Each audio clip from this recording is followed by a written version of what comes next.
Hello, it's day 2 of our Lent readings for 2023, following the theme of people who encountered Jesus. Yesterday we began with Mary, the first person to encounter Jesus. Today we focus on her husband, Joseph, who had the equally difficult task of understanding what was happening when he discovered his fiancée was pregnant. And what is more, she was claiming that God had done it. This was scandalous.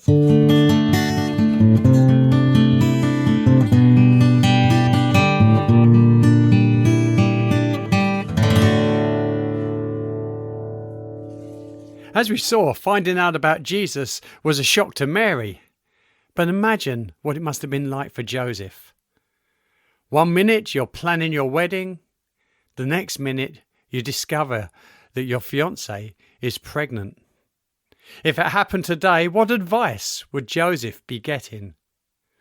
End the relationship. Push for termination.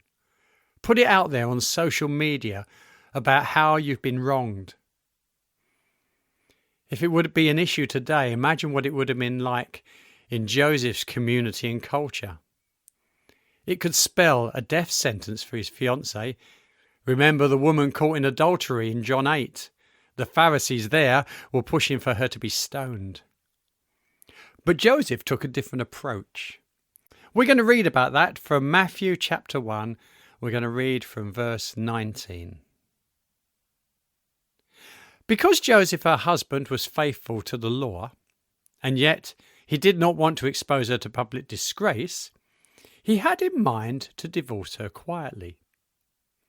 But after he had considered this, an angel of the Lord appeared to him in a dream and said, "Joseph, son of David, do not be afraid to take Mary home as your wife, because what is conceived in her is from the Holy Spirit. She will give birth to a son, and you are to give him the name Jesus, because he will save his people from their sins." All this took place to fulfill what the Lord had said through the prophet. The virgin will conceive and give birth to a son, and they will call him Emmanuel, which means God with us. When Joseph woke up, he did what the angel of the Lord had commanded him, and took Mary home as his wife.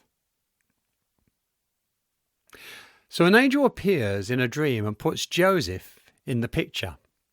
Mary was right. This was a work of God. The child she is carrying fulfills the prophecy given in Isaiah 7:14. The virgin will conceive and give birth to a son, and they will call him Emmanuel. A messianic prophecy.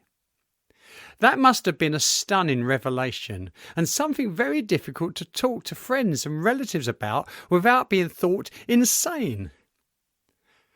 Following this, Joseph continues with the engagement, supports Mary, they get married, and Joseph welcomes Jesus into his family as his own.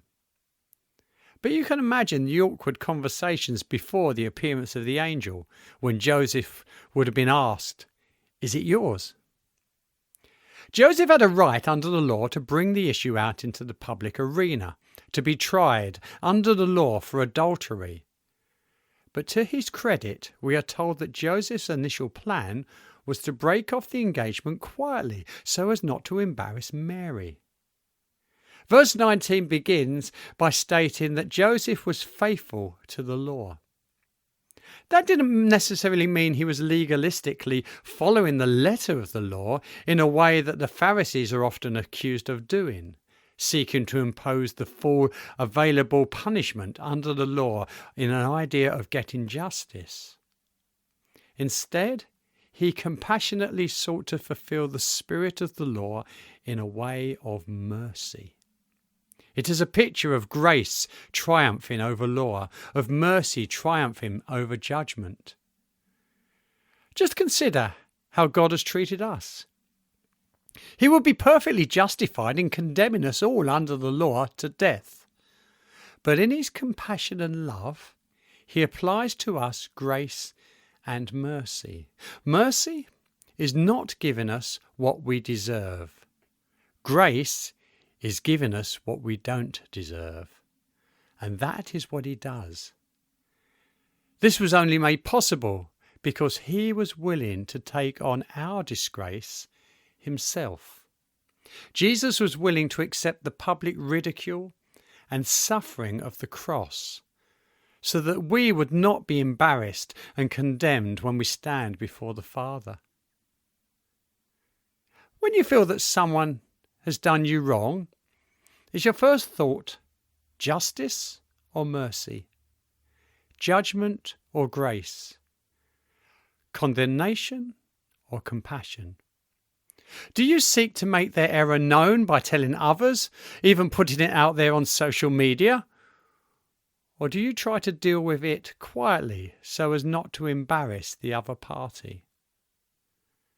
Mary was completely innocent, but Joseph, before he knew that for sure, chose compassion over condemnation, grace over law, mercy over justice.